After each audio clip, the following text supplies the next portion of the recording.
On vit tous des choses, quelquefois, qu'on ne comprend pas véritablement. Notre cerveau, a mis en place des perceptions et des systèmes de protection, quelquefois, euh, des protections un petit peu bizarres pour la part consciente de notre esprit, mais extrêmement efficaces pour la survie d'une personne. Pour imager ce principe, je vais vous raconter une histoire que j'ai vécue il y a quelque temps avec une amie. J'ai une amie qui a un magasin, et puis à la période de Noël, c'est le premier Noël qu'elle vit dans ce magasin, elle veut décorer ce magasin, mais il y a un grand espace et n'a pas beaucoup de moyens. Et puis, j'adore la décoration et je lui propose, comme j'ai coupé les tuyas chez ma maman, j'ai énormément de tuyas et je lui dis, mais écoute, moi je pourrais ramener ces tuyas et puis on les pose tout autour du bâtiment et ça va donner une super belle déco. Mais elle n'est absolument pas d'accord. Elle me dit, non, non, je vais aller acheter des choses, mais elle n'a pas véritablement les moyens. Je ne comprends pas véritablement. Je lui montre des images de certaines décorations que j'avais faites et ça donne vraiment un effet qui est extra. Mais elle résiste.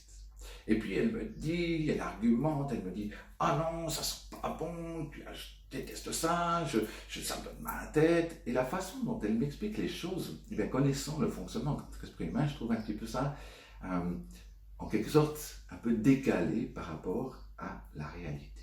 Et puis on discute un petit peu, je la pousse un petit peu dans ses retranchements, et à un moment, qu'est-ce qui se passe? Elle fond en larmes, et elle me dit, ils ont mangé mon hamster, ils ont mangé mon hamster.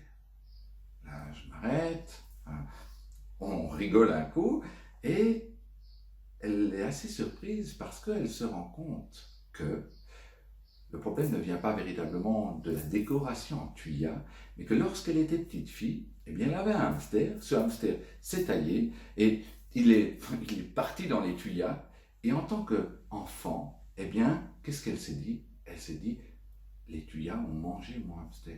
Bien sûr, vous et moi, on sait bien que, et elle aussi d'ailleurs, que les tuyas n'ont pas mangé son hamster. Mais depuis que elle a pris conscience, simplement pris conscience, on n'a pas travaillé spécifiquement là-dessus, on a pu faire une super décoration et l'odeur des tuyas ne la dérange absolument plus. Et voyez, on a tous ce genre de choses, des choses qu'on n'aime pas, qu'on perçoit de la mauvaise façon, ou des choses qui nous dérangent, sans véritablement savoir pourquoi ça nous dérange. Alors quelquefois ça ne pose pas de problème, mais lorsque ça nous pose problème, l'hypnothérapie va pouvoir nous permettre d'amener notre cerveau à réagir, percevoir, vivre différemment face à un élément, un stimulus comme celui-là, le stimulus étant les tuyas. Et les peurs fonctionnent de la même façon. La phobie, bien souvent d'ailleurs l'allergie, est encodée selon une situation vécue.